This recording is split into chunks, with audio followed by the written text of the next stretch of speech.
یہ انسان اور اللہ تعالیٰ کی پیدا کردہ مخلوق ہے جو آخری زمانے میں نکلے گا اور زمین میں فساد برپا کرے گا اور الوہیت کا دعویٰ اور لوگوں کو اپنی عبادت کی دعوت دے گا اور اپنے کاموں سے لوگوں کو فتنوں میں ڈالے گا جو کہ اللہ تعالیٰ نے اسے دیے ہوں گے، مثلا بارش نازل کرنا، بنجر زمین میں سبزہ اگانا اور زمین کے خزانے نکالنا۔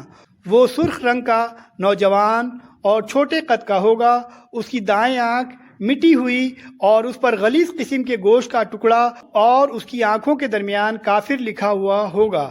عام طور پر اس کی پیروی کرنے والے یہودی ہوں گے۔ اس کا انجام عیسیٰ علیہ السلام کے ہاتھوں ہوگا جو کہ اسے فلسطین میں لدنامی شہر میں ایک نیزے سے قتل کریں گے۔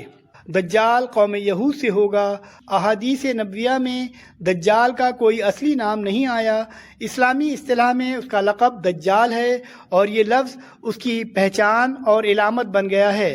اس کا فتنہ بہت سخت ہوگا، چنانچہ رسول پاک صلی اللہ علیہ وسلم نے فرمایا، آدم کی تخلیق سے لے کر قیامت قائم ہونے تک کوئی بھی فتنہ دجال کے فتنے سے بڑھ کر نہیں ہے۔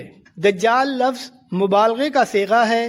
دجل کے معنی ہیں ڈھانپ لینا، لپیٹ لینا۔ دجال اس لیے کہا گیا کیونکہ اس نے حق کو باطل سے ڈھانپ دیا ہے، ملمہ سازی اور فریب کاری کے ذریعے اپنے کفر کو لوگوں سے چھپا لیا ہے۔ ایک قول یہ ہے کہ وہ اپنی فوجوں سے زمین کو ڈھانپ لے گا، اس لیے اسے دجال کہا گیا ہے۔ دجال عربی زبان میں جال ساز، ملمہ ساز اور فریب کار کو کہتے ہیں۔ دجال کا یہ نام اس لیے رکھا گیا ہے کہ جھوٹ اور فریب اس کی شخصیت کا نمایاں ترین وصف ہوگا۔ اس کے ہر فعل پر دھوکہ دہی اور غلط بیانی کا سایہ ہوگا۔ کوئی چیز، کوئی عمل، کوئی قول اور شیطانی عادت کے اثرات سے خالی نہ ہوگا۔ دنیا میں موجود 3 بڑے آسمانی مذاہب، اسلام، یہودیت اور مسیحیت کے ماننے والے جو دنیا کی غالب اکثریت ہیں، وہ ایک ہستی کا انتظار کر رہے ہیں جو آخری زمانے میں ظاہر ہوگی۔ بے شک دجال بالکل بند آنکھوں والا ہوگا اور اس پر ایک موٹی پھلی ہوگی۔ دجال اپنے آپ کو اللہ ظاہر کرے گا اور اس کے جھوٹے ہونے کی بڑی علامتوں میں سے ایک علامت یہ ہے کہ وہ آنکھوں سے نظر آ رہا ہوگا، حالانکہ ہم اپنے رب کو مرنے سے پہلے نہیں دیکھ سکتے۔ وہ کانا ہوگا، اس کی دونوں آنکھوں کے درمیان کافر لکھا ہوگا جو ہر مومن پڑھ لے گا، خواہ وہ لکھنا پڑھنا جانتا ہو یا نہ جانتا ہو۔ رسول مقبول صلی اللہ علیہ وسلم نے خواب میں دیکھا کہ وہ خانہ کعبہ کا طواف کر رہے ہیں کہ اس دوران انہیں دجال دکھایا گیا۔ آپ نے فرمایا، وہ بھاری بھرکم جسم، سرخ رنگت، گھنگریالے بال اور ایک آنکھ سے نابینا ہے۔ اس کی آنکھ لٹکے ہوئے انگور کے دانے جیسی ہے۔ وہ شام اور عراق کے درمیان ایک راستے پر نمودار ہوگا۔ دجال اپنے ظہور کے بعد ہر طرف فتنہ و فساد برپا کرے گا۔ اس کے برپا کردہ فساد کی شدت کا اندازہ حدیث کی روشنی میں واضح ہوتا ہے۔ پس مسلمان شام کے جبل دخان کی طرف بھاگ جائیں گے اور دجال وہاں آ کر ان کا محاصرہ کر لے گا۔ یہ محاصرہ بہت سخت ہوگا اور ان کو بہت سخت مشقت میں ڈال دے گا۔ پھر فجر کے وقت عیسیٰ ابن مریم نازل ہوں گے۔ وہ مسلمانوں سے کہیں گے، اس خبیث کذاب کی طرف نکلنے سے تمہارے لیے کیا چیز مانے ہے؟ مسلمان کہیں گے، یہ شخص جن ہے، لہذا اس کا مقابلہ کرنا مشکل ہے۔ دجال کو بے پناہ قوت حاصل ہے کہ وہ آدمی کو مار بھی سکتا ہے اور زندہ بھی کر سکتا ہے۔ جو بھی اس کے سامنے سر اٹھاتا ہے وہ اسے مار دیتا ہے اور پھر زندہ کر کے دنیا کو دکھاتا ہے اور دیکھنے والوں کا اعتقاد اس میں ہو جاتا ہے۔ دجال اپنے آپ کو سب سے پہلے نبی کہے گا، پھر خدائی کا دعویٰ کرے گا، پھر پیدا کردہ زبردست شکوک و شبہات میں انسان کو پھانستا چلا جائے گا۔ اپنے آپ کو دجال نہیں بلکہ اللہ کہے گا۔ نبی اکرم صلی اللہ علیہ وسلم نے فرمایا، جو دجال کی خبر سن لے وہ اس سے دور رہے۔ اللہ کی قسم، آدمی اپنے رب کو مومن سمجھ کر اس کے پاس آئے گا اور پھر وہ اس کے پیدا کردہ شبہات میں اس کی پیروی کرے گا۔ دجال اکیلا نہیں ہوگا بلکہ اس کے ساتھ اس کے ساتھی بھی ہوں گے، یعنی یہ ایک عالمگیر فتنہ ہوگا۔ نبی اکرم صلی اللہ علیہ وسلم کا ارشاد ہے کہ دجال کے پیروکاروں کی اکثریت یہودی اور عورتیں ہوں گی۔ یہود کے یہاں اس مسیح کو آل داؤد میں سے مانا جاتا ہے۔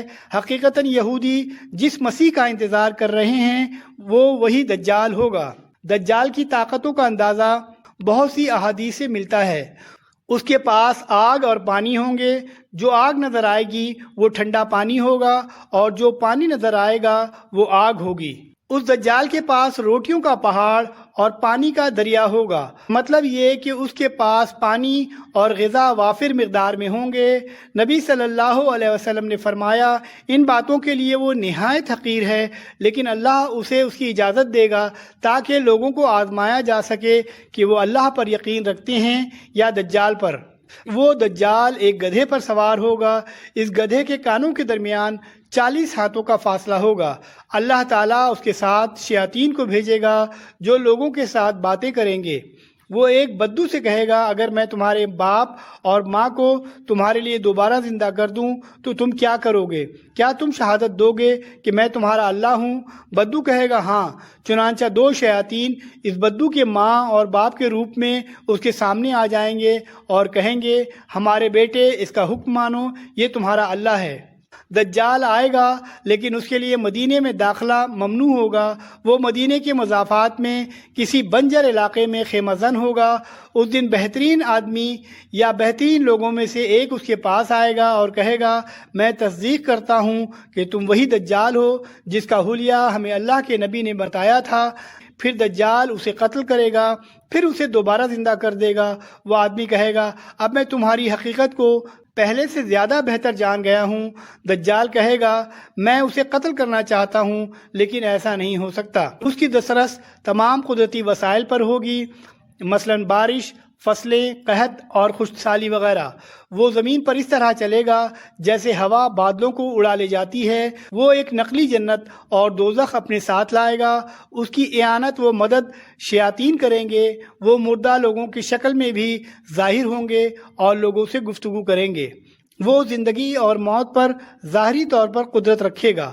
حضرت ابو ہریرہ رضی اللہ عنہ سے روایت ہے کہ نبی اکرم صلی اللہ علیہ وسلم نے فرمایا فتنوں کے درمیان سب سے زیادہ خوش نصیب وہ ہوگا جو چھپا رہے اور پاک و صاف رہے۔ اگر سامنے آئے تو کوئی اسے پہچان نہ سکے، اور اگر سامنے نہ ہو تو کوئی اس کا حال احوال نہ پوچھے۔ اور لوگوں میں سب سے زیادہ بدنصیب وہ خطیب ہوگا جو بلند آواز سے فصیح و بلیغ خطبہ دے گا۔